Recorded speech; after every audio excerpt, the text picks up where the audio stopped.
Mesdames, Messieurs, bonsoir. C'est un réel plaisir de vous retrouver pour cette émission pour l'élection qui ce soir va faire un bref aperçu sur le déroulement de la campagne qui s'est arrêtée depuis plusieurs jours déjà. Nous approchons petit à petit pour le jour, au jour de la proclamation des résultats, notamment à la présidentielle.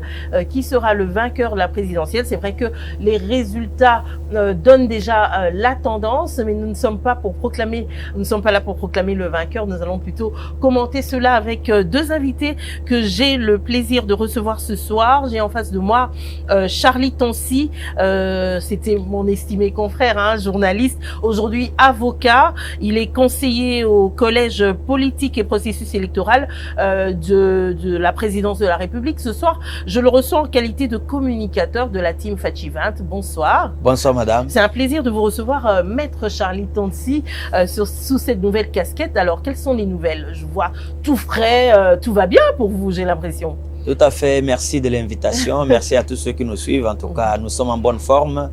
On a abattu un grand travail qui n'a pas commencé que maintenant. C'est depuis 2020 que nous sommes en train de travailler. Alors que beaucoup disent, vous n'avez pas préparé les élections, c'est vraiment à la veille. Et certains disent, on n'y croyait même pas. Tout a été fait à la va-vite. Vous nous confirmez que vous avez préparé les élections depuis plusieurs années déjà? Je suis membre de la commission électorale de l'UDPS, donc ce qu'on appelle la CEP, et structure au sein de laquelle je suis chargé de la formation électorale et du contentieux.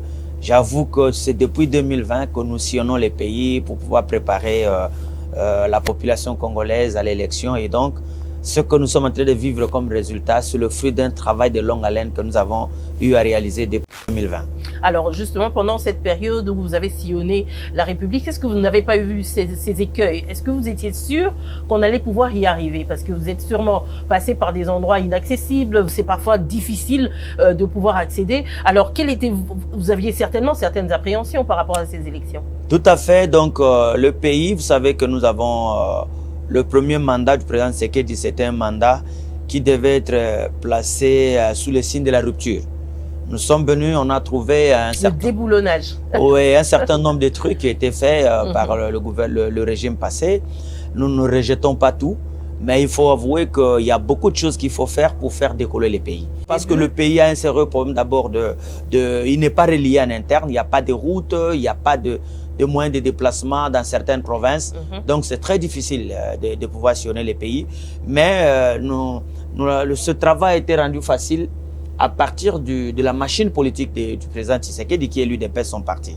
Et donc, grâce aussi à l'appui de nos partenaires de l'Union sacrée, il nous a été facile de pouvoir nous déployer sur l'ensemble du pays pour pouvoir rencontrer les électeurs. Alors, certaines langues parlaient de l'UDPS comme un parti habitué à l'opposition. C'était le premier mandat pour Félix Tshisekedi, fils de son père, qui à l'époque avait revendiqué l'impérium. Alors, cette accession au pouvoir, j'allais dire, c'est passé comment pour que cette machine se mette à fonctionner? Bon, sur quoi vous êtes-vous appuyé? L'UDPS, c'est un parti qui, comme vous l'avez dit, qui est un parti de gauche. Nous, notre programme, c'est ce que vous voyez en président Félix Tshisekedi. Le président Félix Tshisekedi n'est pas compris parce que c'est quelqu'un qui s'inscrit dans une logique de la gauche. L'intérêt de la population, l'intérêt de l'homme, comme disait Feu Arthur Zaïdou Ngoma, investir dans l'individu, c'est ça le credo de tout socialiste. Donc, il y a un exemple qu'on donne souvent dans les académies des sciences politiques. Lorsqu'un véhicule accidenté et un véhicule connaît un accident, la différence entre socialiste que moi je suis, un libéral ou un capitaliste, c'est que moi je me préoccupe du sort de celui qui conduit l'engin. L'autre verra plutôt les casses. Alors que l'autre viendra voir, mais est-ce que mon véhicule est en bon état? Parce que si son véhicule est en bon état, il peut changer de chauffeur. Mais le socialiste, comme le président Tshisekedi dit, c'est le sort de l'homme. C'est pourquoi vous le voyez aller à des deuils, vous le voyez aller réconforter les gens. Même si beaucoup disent qu'il fait trop la fête, il a fait trop la fête alors qu'il y a insécurité, alors qu'il y a ceci, les gens ont toujours trouvé à redire. Non, il ne fait pas la fête. Le président Félix Tshisekedi, d'ailleurs, vous voyez, je ne suis pas en train de donner des tendances, mais vous voyez comment il est massivement voté à l'est du pays. C'est parce que c'est lui qui a eu le discours, n'est-ce pas, qui rassure la population. Son discours de fermeté face à la complaisance. Citer nommément l'ennemi a été pour lui un avantage? Pas seulement citer nommément l'ennemi, mais le président Tshisekedi, c'est lui qui vient avec le plan de paix. Le président Tshisekedi, lorsqu'il accède à la magistrature suprême, il propose à tous les voisins. Dans les académies des sciences de sécurité, on a toujours dit, tous les voisins comme nous les avons au Congo, ce sont des potentiels ennemis. Le président Tshisekedi vient, la première des choses, il va chez eux, il leur propose de faire la paix. Nos pays, par exemple le Congo et le Rwanda. Certains ont été choqués qu'il a appelé Kagame frère. Bon, ce sont des gens qui ne comprennent pas. Le Rwandais, ce sont nos frères, ils resteront à côté de nous jusqu'à la fin de temps. À vie. Ils sont nos voisins à vie, les Burundais, les Ougandais. Le président leur a proposé un plan de paix qu'ils n'ont pas voulu parce que parmi eux, il y en a qui pensent que la déliquescence de l'État dans notre pays leur permet de pouvoir l'exploiter et en faire une mine d'or pour pouvoir financer leurs économies. C'est comme ça que le président Tshisekedi a dit, comme vous avez refusé ma main tendue, alors allons-y. Aujourd'hui, ce sont les mêmes qui sont en train de financer tout ce qu'il y a comme insécurité et tout à l'est du pays. Voilà pourquoi le président Tshisekedi mobilise la population, notamment ces jeunes gens que vous voyez, que vous appelez les Wazalendo. Ce sont des Congolais qui ont compris le message du président. Et il faut combattre, et nous allons combattre jusqu'à la dernière goutte de notre sang pour pouvoir libérer notre pays. Alors, Maître Charlie Tansi, on va revenir à vous. Je reçois également Maître Fredine Kongolo, cadre du parti Essor de la République, bien sûr membre de l'Union Sacrée. Vous allez donner les détails parce que c'est vrai que les formations politiques, les groupes politiques, c'est vraiment compliqué avec toutes les initiales. Bonsoir, je dis bonsoir. Soyez le bienvenu. C'est la deuxième fois que je vous reçois. Je vous ai reçu quand on était encore dans la fièvre de la campagne. Comment vous allez d'abord? Je vais bien, merci. Rappelez-nous, vous étiez candidat. J'ai été candidat à 2 niveaux. Au niveau national, dans la circonscription de la Funa. Mon numéro était le 289. Et j'étais aussi candidat à la députation provinciale dans la circonscription de Kassavubu, au numéro 93. Alors, comment ça s'est passé pour vous? C'est vrai que si du côté de la présidence de la République, c'est pratiquement un jeu d'enfant, du côté des législatives et des provinciales, c'est quand même compliqué, hein? Oui, ça n'a pas été facile. Nous avons abattu un très grand travail. Jusqu'à ce jour, nous en ressentons encore les... Alors, le 20 déjà, comment ça s'est passé? Vous êtes présenté à votre centre. Vous avez voté où? Moi, j'ai voté à Kassavubu. Oui, à Kassavubu, sur l'avenue Yala. C'est au même endroit où je m'étais inscrit, enrôlé. Et c'est à cet endroit que ça s'est passé comment, en résumé? Ça s'est passé bien en général. L'atmosphère était calme. Il y a, à part le fait que, en tout cas, dans le centre où moi j'ai voté, les opérations de vote ont commencé très tôt le matin. Ah bon? À 6 heures, oui.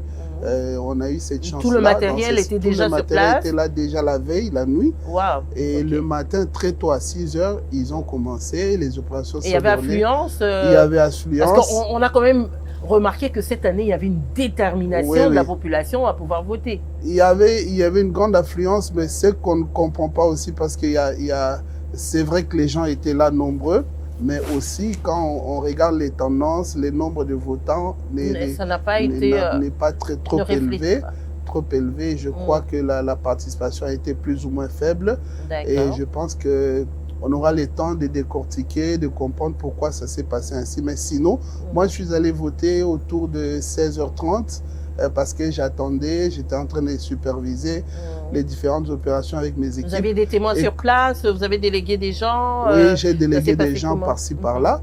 Et quand je suis arrivé au centre de vote pour faire mon devoir patriotique, et j'ai rencontré que le centre fermait déjà, il était 17h, et les agents de la CENI disaient que nous avons commencé à travailler à 6h, nous avons respecté le temps et nous devons fermer.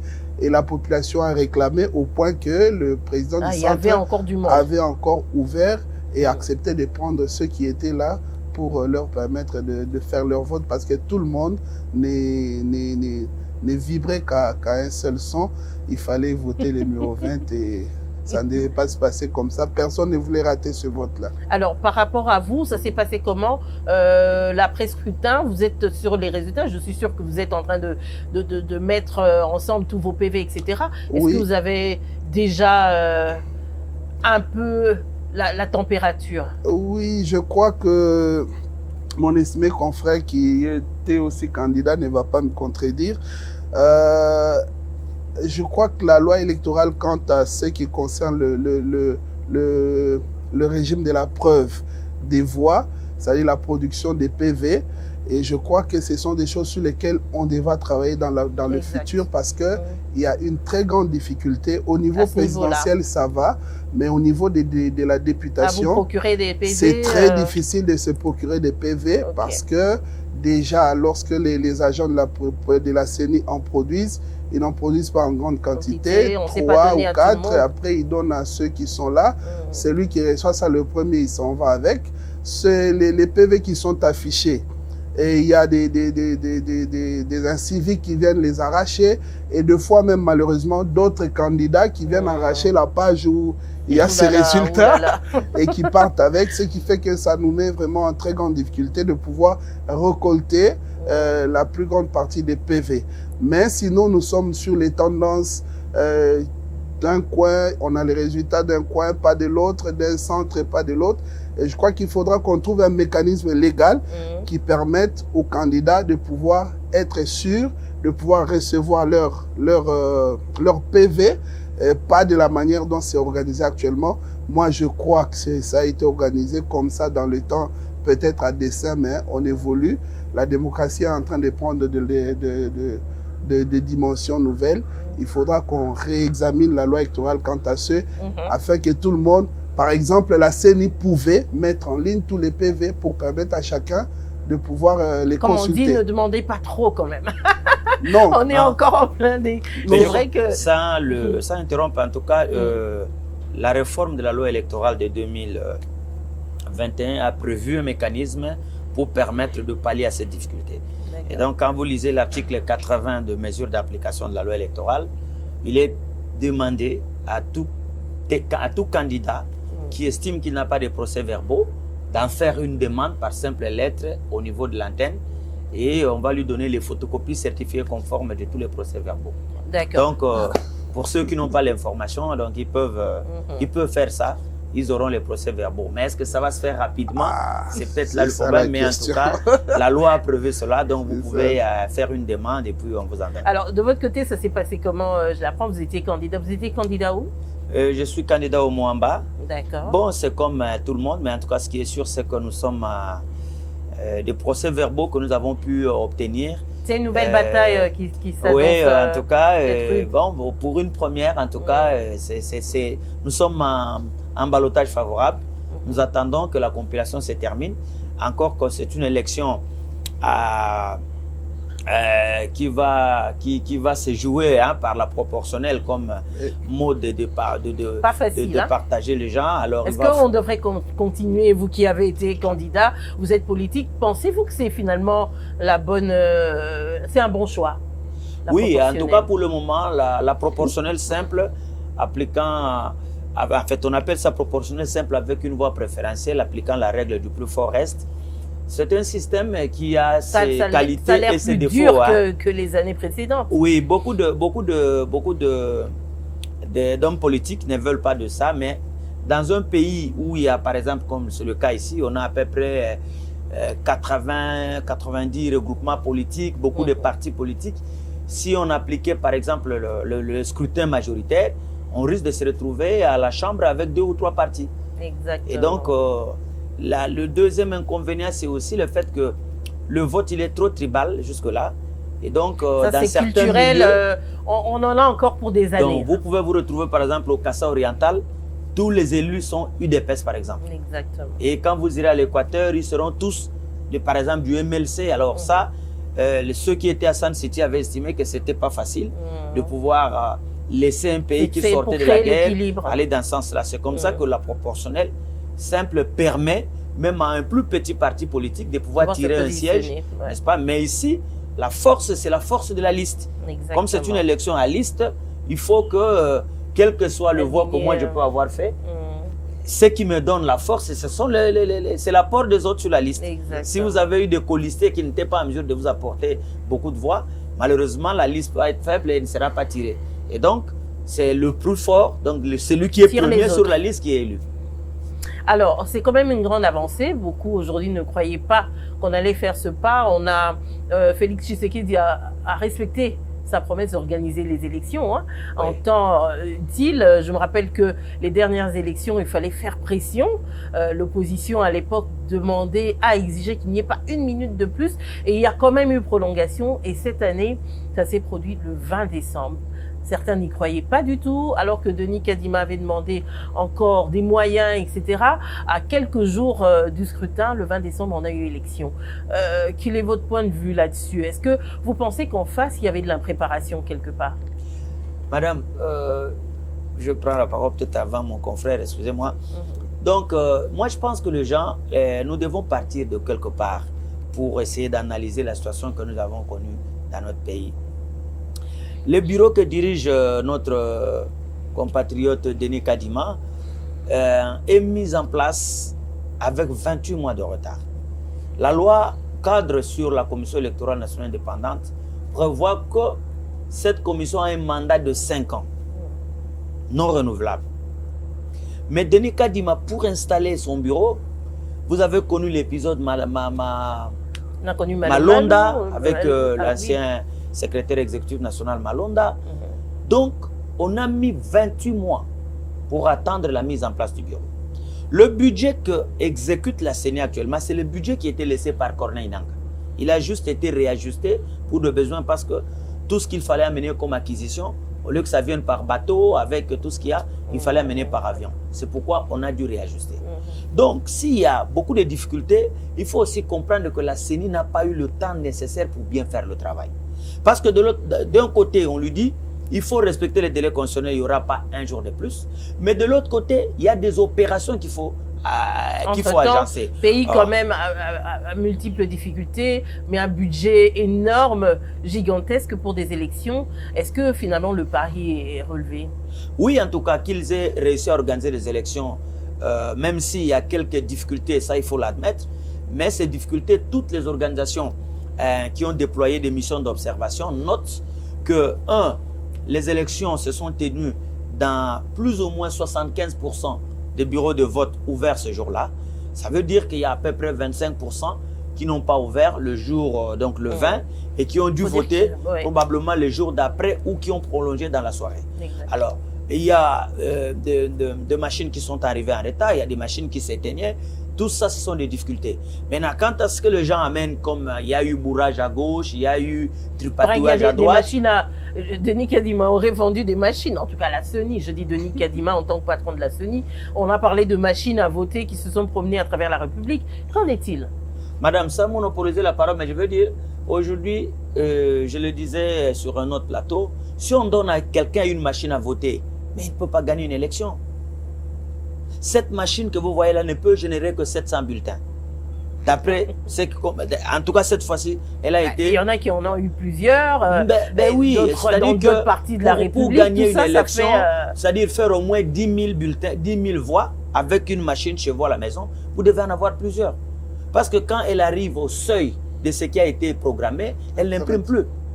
Donc, aujourd'hui, si quelqu'un a acheté, là à notre bureau ici, nous avons reçu des gens qui ont mené des procès-verbaux, plutôt des bulletins, qui estiment que les gens de la CENI ont vendu. Oui, ils ont acheté. Mais ces bulletins-là, quand on les check, ce sont des bulletins de Boulungu. Donc vous êtes à Kinshasa, à Lukunga, un agent de la CENI vous amène des bulletins, vous achetez pour qu'il aille bourrer la nuit. Mais ces bulletins-là, avec le machine de Kinshasa, c'est incompatible. Qui s'est fait avoir? C'est incompatible. Nous avons checké, ce sont des bulletins de Boulungu. Donc il y a beaucoup de gens qui se sont fait avoir par certains agents véreux de la CENI en leur disant qu'on va faire ceci. Les gens qui sont en train de tripatouiller, par exemple, les résultats avec les procès-verbaux. Au moment où nous parlons, tous les résultats électroniques sont ici à Kinshasa. Donc ils sont en train de passer leur temps pour rien. Donc c'est devenu un petit commerce. Ils ont cru qu'on pouvait à un moment donné pouvoir accéder à la centrale électorale et pouvoir se fabriquer des résultats. Apparemment, vraiment, il y a beaucoup de déceptions. Est-ce que vous avez pu vivre ça sur le terrain? Vous en avez entendu parler? Oui, on en a entendu parler. Ce que j'ai apprécié, il y a un compatriote qui a fait une analyse, j'ai suivi ça sur les réseaux sociaux, et qui a démontré que la quasi-totalité des machines que l'on voit par-ci par-là ne sont pas des machines de la saison Kadima. À travers le logo, pas connectées au serveur. Non seulement ça, les machines que l'actuel président de la CENI Kadima avait mis en place avait un nouveau logo de la CNI, alors que les anciennes machines avaient un ancien logo. Et la plupart des machines que nous voyons dans des vidéos par-ci, par-là, quelqu'un dans sa maison et tout ça, ce sont des machines utilisées par l'administration Nanga. Donc, on peut comprendre qu'il y a des gens qui, à l'époque, avaient gardé des machines, ils ont espéré qu'ils pouvaient les utiliser, n'est-ce pas, dans ces élections ici, mais malheureusement, ils n'ont pas pu se connecter parce que les nouvelles machines avaient un autre mode de connexion différent de celui qui a été lors de l'administration Nanga. Et c'est comme ça qu'ils se sont retrouvés en difficulté. Nous avons vu des vidéos où les gens ont imprimé des bulletins au nom d'un certain candidat à la présidence. Ils sont venus avec ces bulletins pour pouvoir les introduire dans les urnes. Malheureusement pour eux, les peuples étaient très vigilants. C'est là l'occasion de féliciter tous les peuples congolais. Moi, j'ai fait les tours des centres de vote pendant la nuit. J'ai vu combien de compatriotes veillaient sous la belle étoile. Ils attendaient, ils veillaient. Et je me rappelle même, je suis entré dans un centre et dans le noir, vous savez, dans nos écoles publiques la nuit. Et quelqu'un était en train de crier « Keba na comité de recherche ». Et moi, je lui ai rétorqué « Comité de recherche ». Et on a rigolé. C'est pour vous dire que tous les Congolais étaient mobilisés. Et c'est comme ça que la plupart de ces fraudes-là ont été déjouées. La population ne voulait pas se faire arracher sa victoire. Et moi, je m'étonne. J'ai vu un candidat avec tout un rouleau de PV, je ne sais pas, il les a imprimés où, comment lui, un candidat peut avoir des PV non déchirés apparemment qui viennent de s'imprimer, il les enroule autour du cou. Wow. Ça, c'est de l'intox. Il faut attendre, il faut être patient. C'est une vraie culture là. C'est vrai, on est en train de cheminer en démocratie, mais là, il y a beaucoup de choses qui devraient sortir de la tête des Congolais. On ne comprend pas qu'il y a une machine électorale qui se met en place et que ça doit être un match finalement équilibré et complètement démocrate. La démocratie est une école. Nous sommes en train d'apprendre la démocratie. On en est à notre 4e législature maintenant, disons 4e vague électorale. Et je pense que ce qui était faisable lors des premières élections, des deuxièmes, aujourd'hui, il y a beaucoup de choses qui ne sont plus faisables. Et même au niveau de la CENI, au fur et à mesure qu'on organise des élections, on est en train de colmater des brèches et de voir là où il y avait des erreurs, là où il y avait des défauts, et on est en train de corriger ça. Et je pense que le Congolais doit oublier à un certain moment.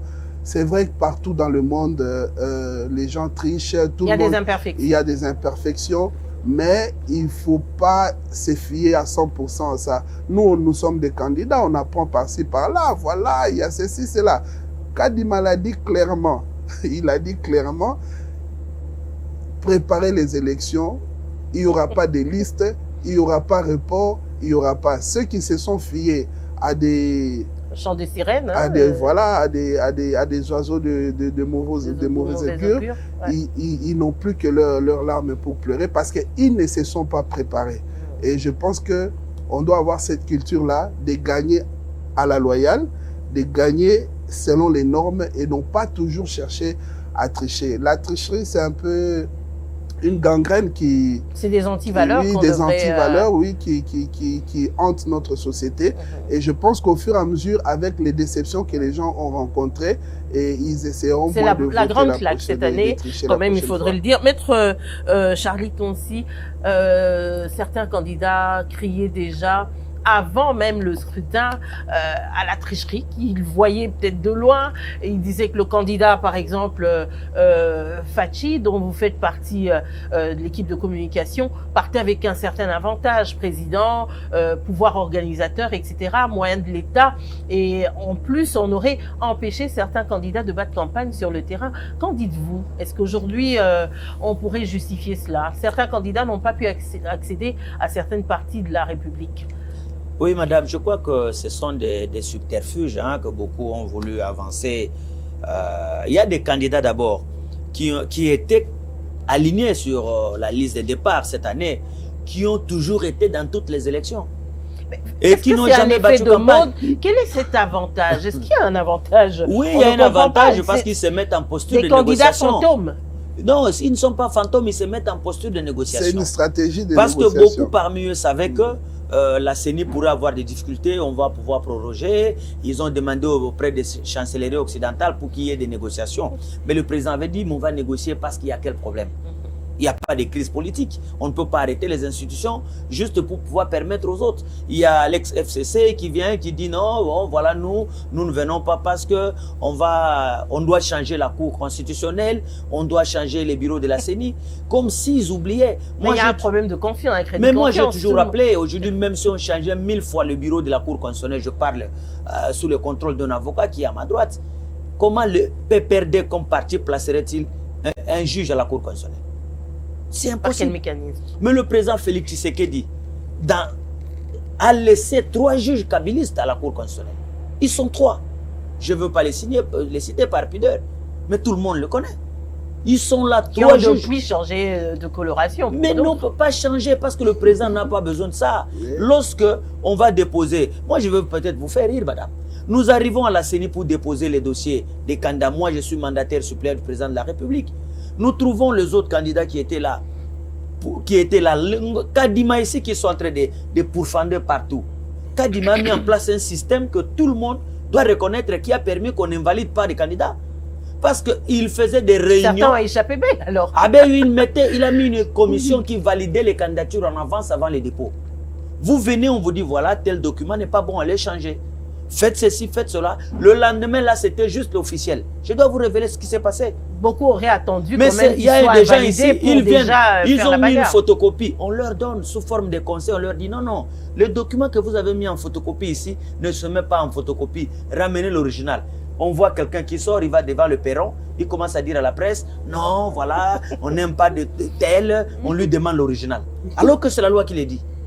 Mais si on l'avait laissé dans ces conditions, il y a même un candidat qui est arrivé lui-même à retirer, après avoir vérifié son dossier, qui était complet. Il retire par erreur dans son propre véhicule son certificat de nationalité. Oh. Et quand il arrive le jour du dépôt, on ne le voit pas, il commençait même à injurer le président de la CENI.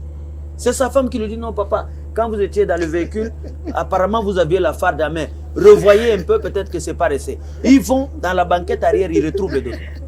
On devrait écrire tout un roman. Je ne cite pas le nom des gens, mais ceux qui m'écoutent là, qui étaient à la CENI, ils se souviennent de ça. Nous ne sommes pas là pour prendre la défense de Denis Kadima. C'est un humain, il a travaillé avec une machine, mais au moins il faut reconnaître, Denis Kadima a géré 100 000 candidats. C'est qu'aucun président de la CENI n'a eu à faire par le passé. 100 000. Il a organisé les élections de la diaspora, il a organisé les élections locales, donc même si c'est au niveau des chefs-lieux des provinces, ça n'a jamais été fait. Tous les autres présidents de la CENI refusaient ça.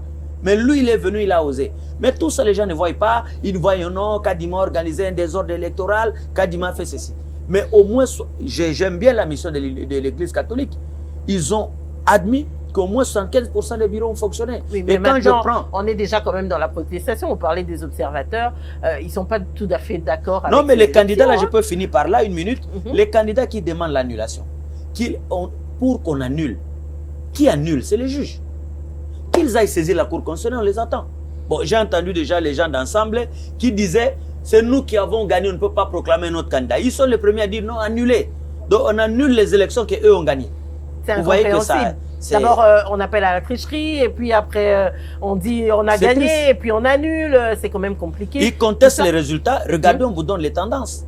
Tous les grands Katanga. Mais en regardant ces tendances, finalement, quand on pense que pendant la campagne, certains se sont ralliés, ont cédé pratiquement leur candidature à je devrais peut-être le citer, Moïse Katumbi, c'est quand même, en regardant les résultats, on se dit, mais c'est la sommation de chiffres quand même assez catastrophiques. La population n'a pas adhéré. Qu'est-ce qui s'est passé? Y avait-il pas en face de Félix-Antoine Tshisekedi un candidat valable qui a pu finalement faire passer sa vision? C'est quand même incompréhensible. Madame, le président Tshisekedi est le seul candidat qui a fait l'ensemble de tout le pays, comme vous m'avez demandé. Il a fait 53 meetings. Il a été dans tous les chefs-lieux de province et dans certaines villes dans les provinces. Malgré 3 jours de break qu'on a eu à observer parce qu'on avait eu des morts en Bazangou. Le président Tshisekedi s'était préparé, comme je vous ai dit. pour ces élections. Nous avons là où il fallait prendre le véhicule, il a pris le véhicule. Là où il fallait aller à pied, il est allé à pied. Là où il fallait prendre un avion, nous avons pris un avion, comme tout le monde. Mais les gens pensent qu'ils n'ont pas été en campagne parce que le président Tshisekedi... Mais le président Tshisekedi, il n'est pas prévu. Il y a eu des sabotages, il y a mais eu des il n'est pas prévu qu'on loue un avion. Il y a même un candidat qui a prétexté qu'il n'a pas parti parce que le président Tshisekedi a pris tout le carburant, son avion n'a pas pu voler. Vous louez un avion en Afrique du Sud. Quand on a les moyens de il vit au Congo. Maître Charliton, si on peut se permettre. Donc, le président Tshisekedi a fait un puits chez lui à la maison pour mettre le carburant et empêcher les autres de l'avoir. C'est vraiment rigolo comme... Non, le président a fait la campagne de proximité. Le président a été le seul. Vous avez même vu. Ceux qui ont fait la campagne à l'américaine, là. Non, mais le président, quand vous avez vu partout où il passait, il parlait avec la population, les gens posaient des questions, répondaient. Non, président Moto Azamoyibi, c'est ça, c'est ça. C'est cette adhésion-là avec la population qui a fait les résultats que vous voyez ici. Mais les autres, au lieu d'aller, nous allons prendre par exemple le candidat numéro 3 qui dit qu'il va gagner. Quand vous prenez les grands bandeaux, il n'a été que à Kikwit et à Idiofa. Il n'a pas fait une autre, ni territoire, ni le quoi. Message, on ne retient pratiquement rien de ce message parce qu'il y a le problème de programme. Vous un programme et de cohésion avec la population. Vous avez oublié où il y a aussi un problème de langage. Il faut savoir communiquer. Il n'y a pas eu cette connexion avec la population. Il faut savoir communiquer. Quand on parle au quinois, il faut savoir parler au quinois. Quand on parle aux Swahiliphones de l'Est, il faut savoir comment leur adresser la parole. Et on a senti dans cet autre candidat qu'il avait déjà des difficultés à parler. Et je voudrais rebondir sur une question là que vous avez posée tout à l'heure. Le président Tshisekedi s'est préparé aux élections, comme l'a dit le confrère, mais seulement les autres, ils se sont préparés au chaos. Et c'est cette attitude-là que nous fustigeons. On ne peut pas, je me rappelle déjà aux élections de 2018, l'un des candidats à ces élections, il était au numéro 21. En 2018, il a fait le tour de la République pour demander aux gens de ne pas voter. Et le jour des élections, à 3 jours des élections, il tourne Kazakh, il dit voilà, on va aller voter, mais on ne votera pas dans les urnes. Nous allons prendre nos papiers à côté et nous allons mettre dans les urnes. Et puis on réclame la vérité des urnes. Après, il réclame la vérité des urnes. C'est un peu un cycle infernal et nous pensons... Moi, j'ai suivi dernièrement quelqu'un qui disait que l'un des candidats leur avait demandé de voter pour le numéro 20. Un des candidats en lice qui réclame déjà, qui proteste, qui veut aller dans la rue, leur a demandé, curieusement, voter pour le numéro 20. Non, nos politiciens doivent savoir ce qu'ils font et ils doivent assumer les actes qu'ils posent. Nous ne pouvons pas comprendre que vous êtes candidat à la présidentielle. Voyez d'abord, vous avez parlé des ralliements. Il y en a certains qui se sont ralliés, mais à quel moment ? Au moment où la CENI a déjà reçu les candidatures, les bulletins sont produits, vos noms sont déjà imprimés sur les bulletins, vous dites voilà, moi je désiste au profit. Et nous savons dans quelles conditions ça s'est passé, parce que vous posiez la question tout à l'heure, on a vu certains candidats, on n'a pas compris. Certains se font candidats. Mais du côté Fachi aussi, il y a eu un ralliement. Je parlerai par exemple de Joël Billet, qui s'est rallié à la candidature de Fachi. Mais à quel moment? C'était à la fin de la campagne. À la fin de la campagne, ce n'est pas possible. Et nous savons dans quelles conditions certaines personnes, je ne vais pas être méchant, mais après avoir économisé quelques sous, il s'est fait candidat à la présidence. C'est quand même des candidats à la présidence. On négocie avec... pas des citoyens lambda, ils ont des moyens. Aujourd'hui, madame, être candidat à la présidence est devenu comme, je ne sais pas comment, comme... une profession, comme quelqu'un en revendique même dans son CV, il écrit candidat candidat président de la République. Nous avons eu à traiter un dossier quelque part où quelqu'un s'est revendiqué la qualité d'ancien candidat président et il réclamait qu'on le respecte. Pour avoir fait quoi? Être candidat à la présidence, c'est quand même pas rien. Ça ne veut rien dire. Avec 0,1%, vous êtes quel genre de candidat? Le pourcentage à côté aussi. Alors, je disais, pour conclure, les politiciens congolais doivent s'assumer. Pendant que le président Tshisekedi préparait sa campagne et préparait le chaos, partout où ils sont passés, ils n'ont passé que le message du report, il n'y aura pas élection. Et j'ai adoré la phrase du président Kadima. Je réponds à tout cela en 2 mots. Je me demande quels sont les 2 mots sans effet. Et c'était réellement ça, sans effet. Tout ce qui a été proclamé n'est pas arrivé. On ne peut pas comprendre. Les gens qui n'ont pas préparé la campagne, qui ont fait une campagne à la va-vite parce qu'ils ne s'y sont pas préparés, venir aujourd'hui réclamer, je ne sais pas quel terme on va nous inventer aujourd'hui après la vérité des urnes, parce que la vérité des urnes... Fayulu a dit c'est son identité. Personne n'y touche, hein, c'est sa marque déposée. Donc les aux autres urnes, de trouver autre chose. Aujourd'hui, les Congolais se sont prononcés sans enterrement pour le numéro 20. Et les tendances les montrent. Et à quelle échelle? Bon, on va quand même aller en régie justement pour voir les tendances dans plusieurs circonscriptions. Les gens disent vraiment Boubouba qui s'est lié point ou tant comme il a million maître Charlie Tonsi. On va essayer de commenter ça après les images proposées par la régie. À tout de suite. On va à Mwanda. À Mwanda, c'est dans le Congo central. À Mwanda, sur 94%, c'est le taux de compilation. Et là, c'est fini. Félix Tshisekedi est en tête avec 94,02%. Il est suivi de Moïse Katumbi avec 2,78%. Et là, voilà, nous sommes à Kwilu, nous restons à Bandundu-Ville, sur 68% le taux de compilation. Là, c'est Félix Tshisekedi qui vient en tête, 88,57%. Il est suivi de Martin Fayulu, 5,79%. Moïse Katumbi, quelque part. On va à Ituri, à Mahagi. À Mahagi, là, ça s'est joué même pendant la campagne. On est à 47% le taux des compilations. Félix Tshisekedi est en tête avec 53,34%. Il est suivi de Moïse Katumbi, 43,52%. Et Louisouba, là, les jeux se jouent. Allez, Faradje, Otouélé, taux de compilation, on est à 83%. C'est le taux de compilation sur 61 131. C'est le suffrage valablement exprimé. Félix Tshisekedi vient en tête avec 77,71%, suivi de Moïse Katumbi, 9,69%. Martin Fayulu en troisième position, 1,27%. Walikale dans le Nord Kivu, cette province sous état de siège, on est à 7%. Le taux de compilation, on n'est que au début. 8424, c'est le suffrage valablement exprimé sur 227 505. Et là, Félix Tshisekedi vient en tête avec 92,31%. Il est suivi de Moïse Katumbi, 4,83%. On va dans le Maniema, circonscription électorale de Louboudou. On est à 79% le taux des compilations. Nombre d'électeurs attendus, 78 262. Nombre total des votants, 23 874. Félix Tshisekedi est en tête avec 80,25%. Moïse Katumbi, 10,98%. On va dans le Kasaï central à Demba. À Demba, on est à 22% le taux de compilation, 40 989. C'est le suffrage valablement exprimé. Et Félix Tshisekedi est en tête avec 99,73%. Il est suivi de Moïse Katumbi, 0,13%. On est à 4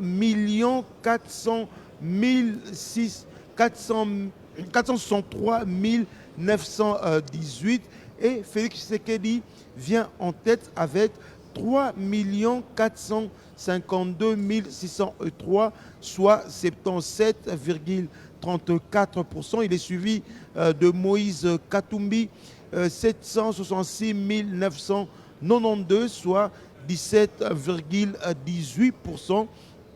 Martin Fayulu, 136 732, soit 3,06. Voilà pratiquement le résultat général.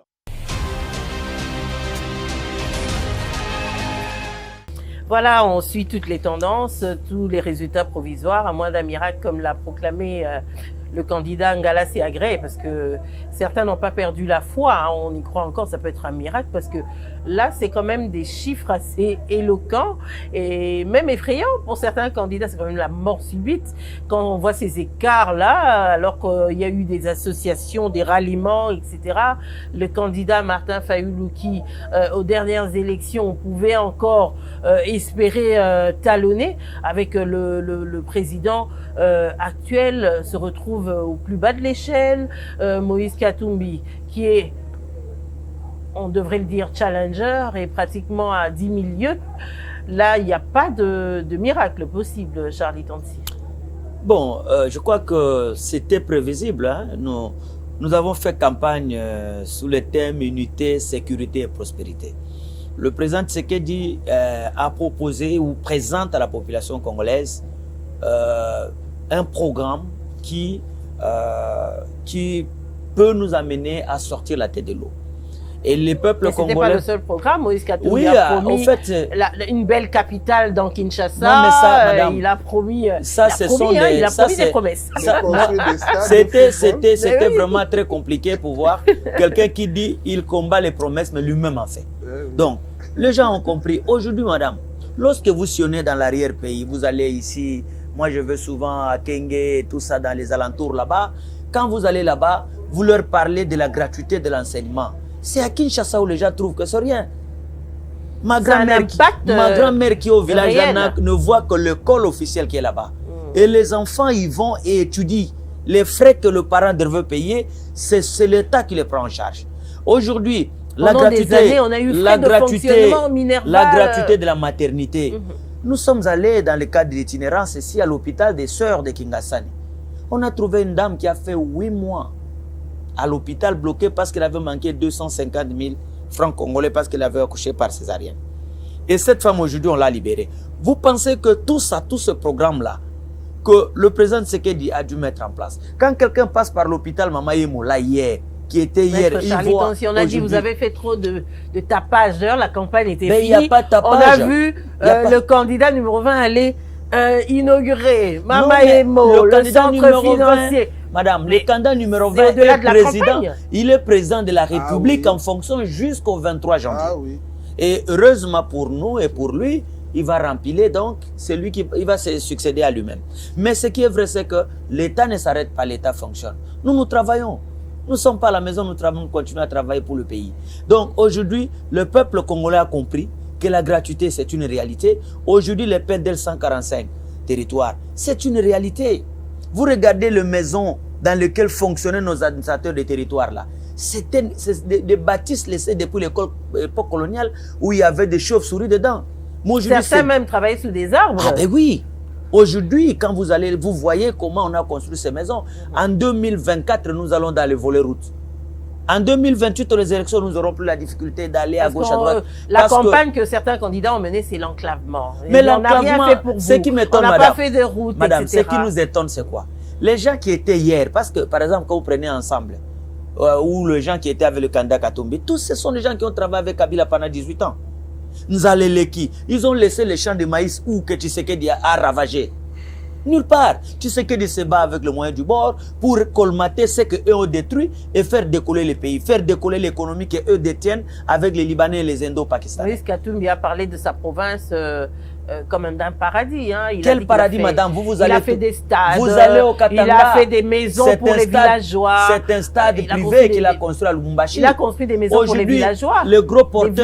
Le gros porteur atterrisse à Kolwezi. Quand nous allons à Kolwezi, on part de Kinshasa, vous atterrissez à Kolwezi. Ne me dites pas ça, maître Charles. Mais alors, avant d'arriver à Lubumbashi, mais avant, on allait à Lubumbashi pour prendre un petit avion bleu là pour aller à Kolwezi et même à Kalemi. Mais c'est sous Fachi qu'on a construit l'aéroport. On a arrangé, on a balisé cet aéroport pour que les gens atterrissent avec des gros porteurs comme ceux que nous avons actuellement. La même chose à Kalemi. Aujourd'hui, bientôt, on va commencer à atterrir à Bunia. L'université qu'on est en train de construire à Bunia là, les gens qui sont à Bunia, ils voient. C'est Matata Ponyo qui était candidat a aussi construit une université ultra moderne. Matata Ponyo, moi je l'ai mis au défi. Quand Adolphe Muzito quitte le gouvernement, il lui laisse le dollar à combien?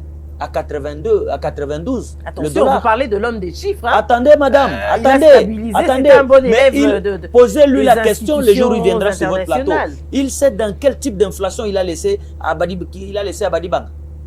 Au point que même le professeur Némi Moulania ait commencé à intervenir dans la chaîne de la dépense pour ordonnancer les dépenses. Il a laissé le dollar à 16. Si le dollar est parti de 92 à 16, ça veut dire qu'il n'a pas reculé, mais il a augmenté. Donc les gens ne peuvent pas venir. C'est pourquoi notre population là ne peut pas être dupe. On comprend qu'il y a des problèmes économiques et le président a répondu. Le problème que nous avons, notre économie est extravertie. Nous devons travailler et nous avons proposé des solutions pour pouvoir recadrer notre économie et proposer des solutions qui vont nous permettre notamment la diversification de notre économie. Nous devons produire localement pour éviter la coulée des devises qui vont à l'étranger. Maître Charit, est-ce que ce n'est pas un rêve aujourd'hui? Avec toute l'invasion étrangère qu'on a en République démocratique du Congo, aujourd'hui, vous pensez que les usines locales nationales D'abord, vont on va mettre pousser fin de terre aux Chinois parce et qu'aujourd'hui, le gouvernement est en train d'acquérir des engins pour arranger les routes. Donc nous n'avons plus besoin de signer avec des entreprises de Chinois. Ils sont déjà bien implantés. Certains ont des oui, contrats pas un ici problème. de Ils vont plusieurs travailler, années. Ils vont aller où? ils donnent l'emploi aux Congolais. Mais nous allons réhabiliter l'office de route. On donne des véhicules à l'office de route, des tracteurs, l'office de route Kwango, l'office de route Maïndombe, arrange les routes d'intérêt national, l'OVD dans des villes, et vous allez voir. Jusqu'en 2018, nous aurons nos routes en terre battue, mais bien entretenues. Et les gens vont commencer à circuler. Que d'aller chez les Chinois et les autres. Madame Gaël, vous avez vu les chiffres. J'ai envie de dire Monokonanganganga. Lors de mon dernier passage ici, je vous ai dit le candidat numéro 20 va battre à plate couture ses adversaires et il aura un chiffre au-dessus de 80%. Et c'est ce qui se réalise. Donc, je plains les opposants à Fachi. Ce n'est pas de leur faute. Ils sont tombés au mauvais moment, au mauvais endroit. Être adversaire de Fachi, c'est comme... Mais on a senti une détermination particulière de Congolais. Qu'est-ce qui s'est passé? Est-ce que c'est ce message de père et de mère? Est-ce que c'est la consolidation des acquis? Ils ont vu les de père et de mère. Bino Peboé, vous êtes venu vraiment pour écarter certains Congolais. Certains se disent un peu écartés. Finalement, ils ne se sentent plus aussi bien chez eux.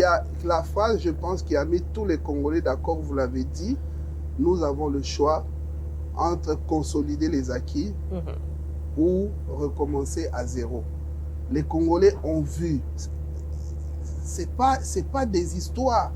Chacun a vu les changements.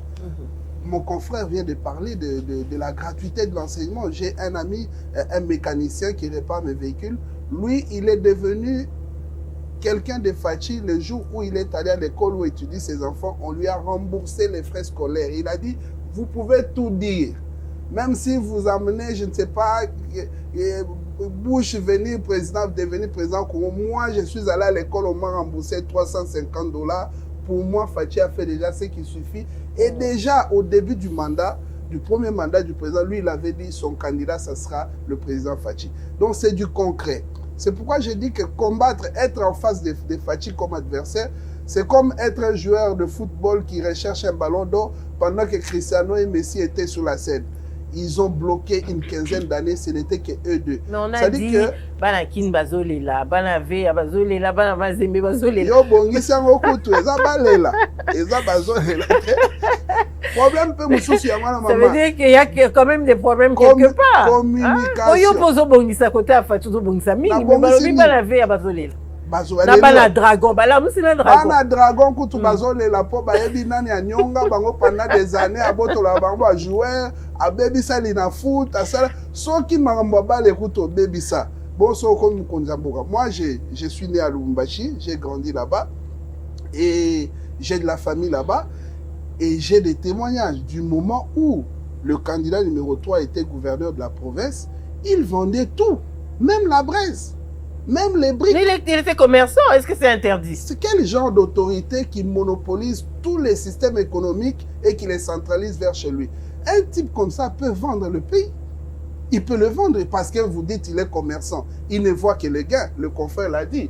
Quand quelqu'un est mercantile, il est commerçant, lui ne voit que les gains. Là, on va lui proposer, prends autant d'argent. Non, il voit aussi le développement. C'est un bâtisseur. Il se dit bâtisseur. Il a dit il va construire. Il va construire une nouvelle capitale.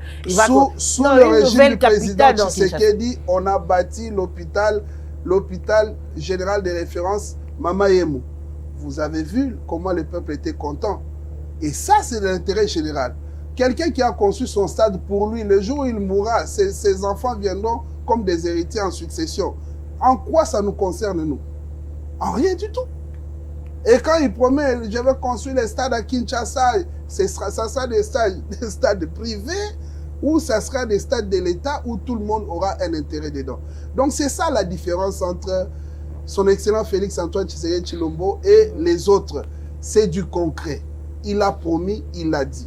Malgré les difficultés, il a commencé son mandat et personne ne lui donnait la chance, sauf ceux qui connaissaient l'homme et ceux qui croyaient dans sa vision. Personne ne lui donnait la chance. On nous a donné toute une liste. Soraza Mobali, Yassalaboye, Soraza Mobali, tout ce qu'ils ont demandé, il l'a fait, mais je ne sais pas. Incrédulité en autoké na ngoti wapi. Babi la kisa mama la kisa mama.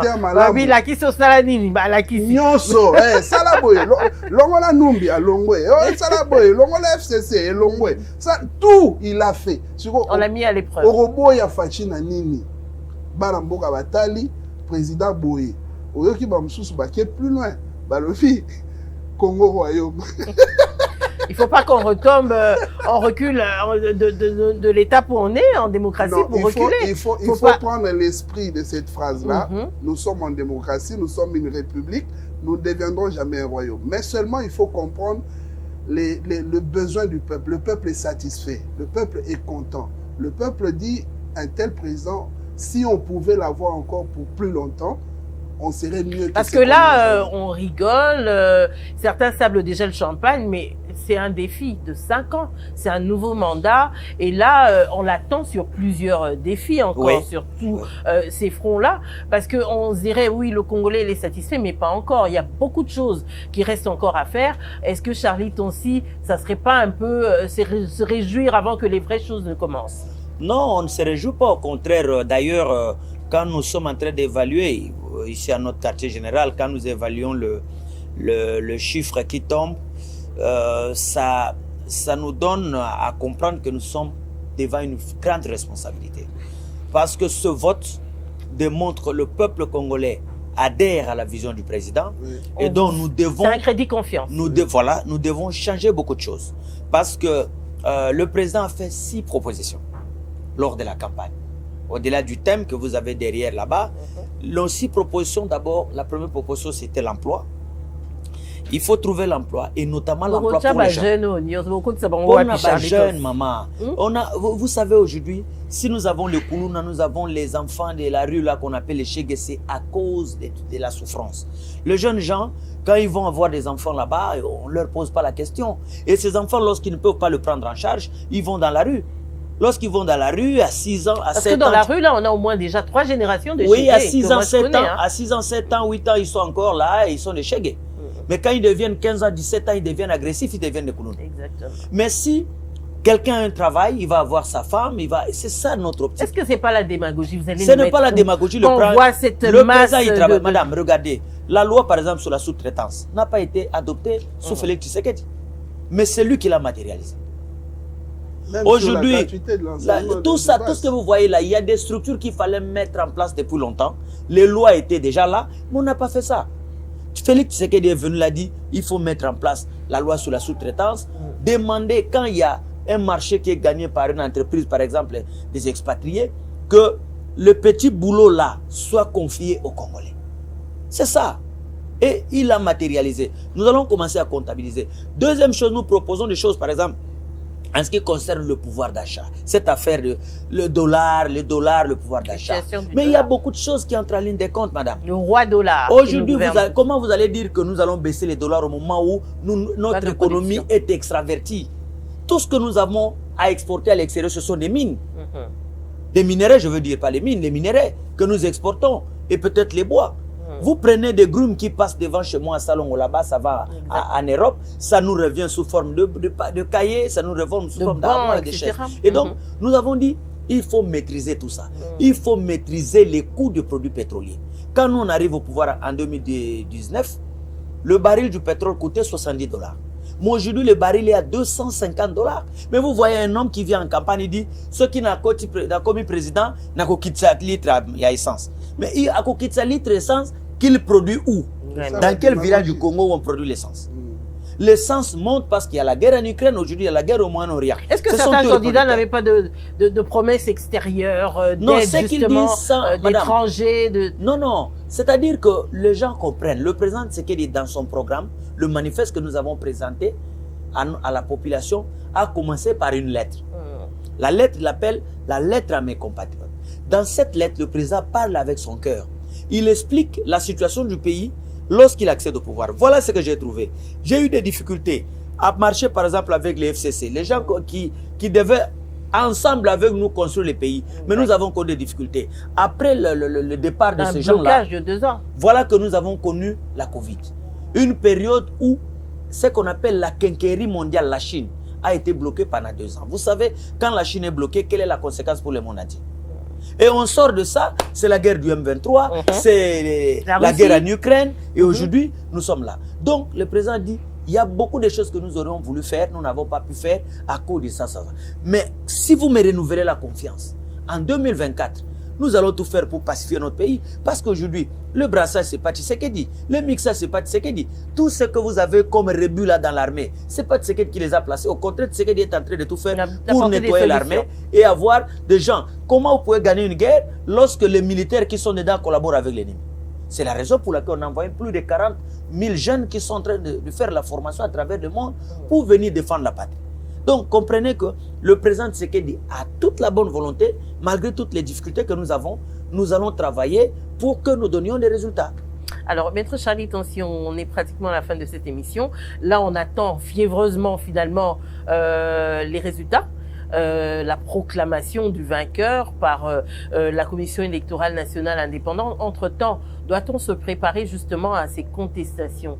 Est-ce que ça sera la répression, puisque déjà une marche était annoncée demain, le pouvoir en place ne l'a pas autorisée. Alors là, on revient à quel régime d'autorisation, d'information, alors que c'est l'information qui est requise pour toute manifestation publique? Je parle sous le contrôle d'un avocat qui est à mes côtés. L'information, oui. Quand vous donnez l'information à l'autorité urbaine, c'est lui qui assure la police dans la ville. Et c'est lui qui... C'est le bon prétexte. Oui, c'est pas un bon... Bon, je ne sais pas pourquoi on n'a pas autorisé ou je ne connais pas les motivations. Mais je sais que c'est le gouverneur de la ville qui apprécie. Il va autoriser ou pas. Eh bon, en fait, l'information, même quand vous donnez l'information, c'est pour qu'il mette à votre disposition des éléments pour encadrer votre marche. Mais s'il n'est pas à mesure de le faire. Nous sommes dans une situation fragile. Mais est-ce que c'est opportun à il y a quelques des menaces, heures pratiquement madame, de la proclamation? Il y a un groupe, l'ancien président de la CENI, qui annonce la création d'une rébellion. Il y a des menaces de coups d'État à gauche, à droite. Vous pensez que le gouverneur peut prendre le risque d'autoriser de telles activités? Et malheureusement aussi, c'est comme vient de dire le confrère, si on avait autorisé, qu'est-ce qu'il y avait là-bas devant? Il n'y avait rien. La population congolaise est fatiguée avec cela. Nous disons à nos compatriotes, tout ce que nous faisons là, nous avons fait 37 ans. Bon, pas moi nécessairement, mais le parti auquel j'appartiens a fait 37 ans de lutte. Et tous ces 37 ans, nous nous sommes battus à main nue, n'est-ce pas, face à des régimes d'oppression. Tu sais que dès là, vous avez vu les élections s'organiser. Est-ce qu'on a coupé l'Internet? Est-ce qu'on a les grabuges? Il y en a eu quelque part, mais pas comme on a eu en 2018, pas comme on a eu en 2011. Mais on parle aussi de chasse à l'homme. 2006. À propos de ça, qu'est-ce qui se passe? Tribalisme, chasse mais à maman, l'homme. le tribalisme là, c'est où on a un tribalisme? Regardez aujourd'hui les résultats, vous voyez les résultats. Les gens disent Tshisekedi a triché. Quand on a prononcé aujourd'hui les hauts Katanga, donc les grands Katanga, Katumbi va jusqu'à 90%. Mais quand Tshisekedi gagne chez lui, à Kabea Mwanga, chez lui à Bulungu, on dit ça non. choque. Mais on dit il a triché. Mais quand l'autre gagne là-bas à Puerto, il a fait 99%. Là, ce n'est pas la tricherie. Madame, l'UDPS a perdu 2 candidats dans ces élections. Tués pendant la campagne par des partisans de l'opposition. Mais l'UDPS ne se met pas comme les autres. Mais quelqu'un va là-bas, il y a tout. Non, moi je n'ai pas fait part comment empêcher. Non, je demande aux Congolais, soyons ensemble, soyons unis, construisons ce pays. Le temps que nous allons perdre à nous batailler dans la rue là, pour suivre ces policiers qui cherchent un dialogue, pour qu'ils puissent prendre le pouvoir qu'ils n'ont pas pu avoir par les urnes, nous pouvons avancer. Alors, Voilà. à moins d'un miracle, Félix Antoine Tshisekedi Tshilombo sera proclamé. Ça sera la fête ou ça sera le début du travail? Parce qu'après, en plus, il y a tout ce qui suit l'installation de l'Assemblée nationale et la suite du processus électoral. En tout cas, le travail, on est en train de le faire. On est là, c'est-à-dire c'est la continuité de ce que nous sommes en train de faire. Mais cette fois-ci, il y a des améliorations qu'on doit apporter. 5 ans d'exercice, ça nous a apporté là victoire où on avait... d'un camp ou victoire populaire? Non, c'est la victoire du peuple. C'est la victoire du Ce peuple. qu'on vient de dire, mon confrère, avec le résultat que nous voyons, 90% partout. Même moi, je suis dans la planification de la campagne ici pour le compte du candidat président Tshisekedi. Mais je vous dis, nous avons eu des résultats que nous n'avions pas prévus dans certains endroits. Toutes nos félicitations. Hein. Ah oui, la population congolaise nous a surpris agréablement. Mais nous comprenons ça comme une responsabilité. Donc, c'est maintenant au président et à nous qui sommes ses collaborateurs de nous montrer dignes de la confiance que le peuple a placée en nous. Merci beaucoup, Maître Charlie Tonti. Maître Freddy Kongolo, quel serait votre dernier mot justement? Là, on s'achemine vers la proclamation de ces résultats dont on connaît le vainqueur sans grande surprise. Mais comment vont se passer les jours qui suivent? Déjà, je voudrais emprunter les mots du président Kadima. Je ne fais pas de vous un prophète, hein, mais vous êtes un observateur politique. Heureusement, ce que j'ai dit arrive souvent. Donc, je voudrais emprunter les 2 mots au président Kadima sans effet, à tous ceux qui pensent qu'après la proclamation des résultats, il y aura ceci, il y aura cela. Pendant la campagne, nous l'avons fait. Déjà, on est en 27, la République démocratique du Congo est au même endroit. Au même endroit. Pendant la campagne, j'ai martelé partout où je suis passé. Motoko Sabinote, il y aura élection le 20 et il n'y aura aucun chaos. Et ce qui est arrivé, il y a eu élection. Depuis que les élections s'organisent dans ce pays. Même Colette Breckman, qu'on connaît très critique. Elle a été très positive. Voilà, elle a trouvé que tout s'était passé comme dans le meilleur des mondes. Depuis que les élections s'organisent dans ce pays, on n'a jamais vécu la veille des élections une paix, une quiétude dans les rues de Kinshasa comme on l'a vécu le 21. Exactement. Moi, j'étais assis quelque part, je me disais, à cette heure-ci, en 2011, chaud, hein? En 2018, c'était chaud. Mais là, tout le monde était en paix, c'était tranquille. Ceux qui ont voulu vendre la guerre, les mouvements, les casses, la rébellion de la population. Personne n'est preneur. Ça n'a pas marché parce que le peuple n'est pas avec eux. Le peuple n'est pas avec eux, malheureusement. Donc, ils doivent assumer leur échec. Ce sont des choses qui arrivent. Quand vous perdez, préparez-vous pour les échéances à venir et tirez les leçons. Il faut être bon perdant dans la vie. Oui, il faut être bon perdant. Il faut tirer les leçons. Et non seulement le président Félix-Antoine Tshisekedi Tshilombo sera réélu, nous sommes très confiants parce que les tendances les montrent et ça va aller crescendo, ça va aller encore. Bibo PCK à 100%. Bibo PCK à 100%. Tous on peut tes peuples d'apprécier. Non seulement ça, et nous sommes rassurés aussi que à côté de son mandat, son second mandat, il aura une majorité confortable des candidats de l'Union sacrée, des parce que c'est là l'un des grands défis aussi, confrère. La majorité parlementaire, c'est l'un des grands défis. Oui, et oui, comme je le disais, on aura une majorité très confortable, vous l'avez dit au départ. Je suis cadre d'essor de la République, qui est membre d'un regroupement qui s'appelle Action des Alliés pour l'essor du Congo, n'est-ce pas, AAEC, dont j'ai été retenu sur la liste de la députation nationale.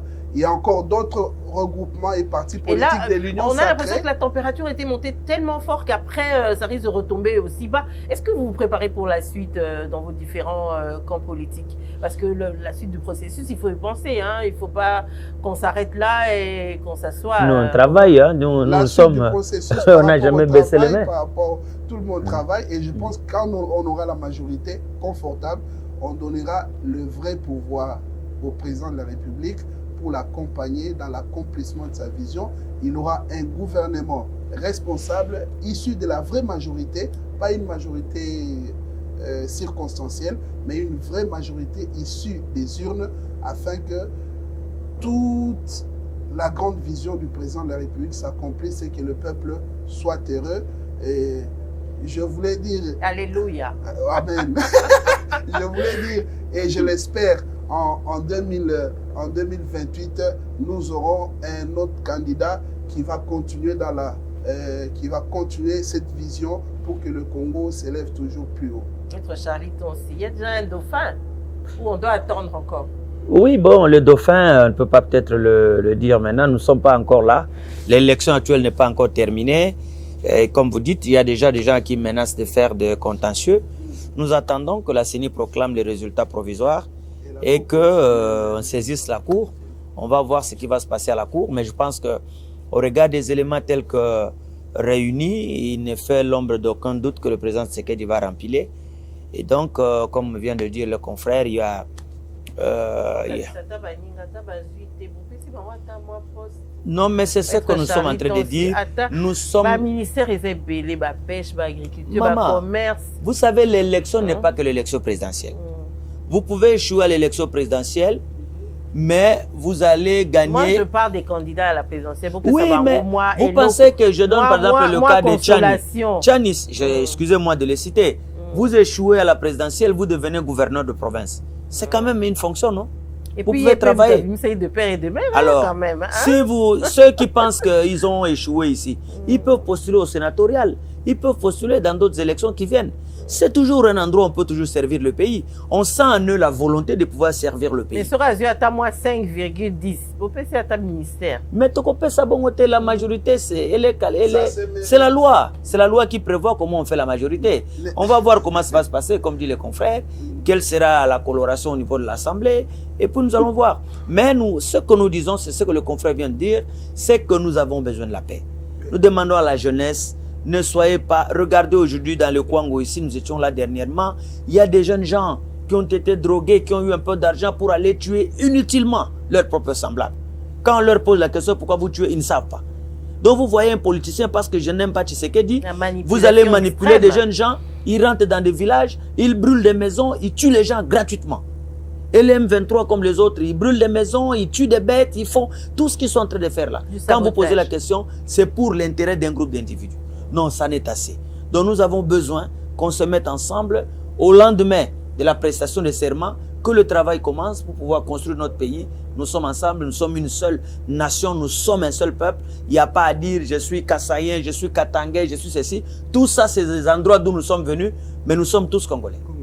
Merci beaucoup. Je rappelle, j'ai reçu Maître Freddy Kongolo qui a été candidat aux législatives et aux provinciales ici même à Kinshasa, dans la commune de Kasavubu, c'est bien ça. Il est cadre du parti Essor de la République, membre de l'Union Sacrée. Donc merci d'avoir été notre invité ce soir. Et Maître Charlton aussi, qui était à ses côtés, est conseiller au collège politique et processus électoral du chef de l'État. Il était sur ce plateau en qualité de communicateur de la team Fachi 20 et donc c'était un plaisir de parler avec vous du déroulement de la campagne, du déroulement du scrutin, mais aussi des résultats en présence en attendant la proclamation du vainqueur dans les jours prochains. Je ne vais pas me payer le luxe de le faire. Nous attendons donc que Denis Kadima prenne ses responsabilités. Nous attendons fiévreusement d'ici le 31, donc la proclamation du vainqueur de l'élection présidentielle en République démocratique du Congo. Mesdames, Messieurs, c'est toujours un plaisir d'être en votre compagnie. On se retrouve très bientôt pour d'autres tendances et pourquoi pas pour fêter finalement ces élections. À très bientôt. Au revoir. Au revoir.